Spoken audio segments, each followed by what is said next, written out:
জীবনে খারাপ সময় আসে, সহজ সরল পথ এক ঝটকায় বাঁকা হয়ে যায়। কাছের মানুষ দূরে ঠেলে দেয় অনায়াসে।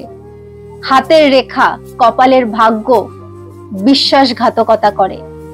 জীবনের পাজেল গুলো মেলানো দায় হয়ে দাঁড়ায়। বুকের বাঁ পাশের মানুষটা নাই হয়ে যায়। অন্ধকারে ঢেকে যায় চারিদিক। চেনা পথ আচমকা অচেনা হয়ে ওঠে ভীষণ ভাবে। জানো তো, এসব এসেই যায় কখনো কখনো, কখনো বা খুব করে ঠাঁই নিয়ে বসে বুকের ভেতর, কখনো বা যাযাবরের মতো এসে আবার ঘুরে ফিরে চলে যায়। তবে নিশ্চিত যে জীবনের এই দুর্বিষহ অধ্যায়ের সাথে দেখা তোমার হবেই।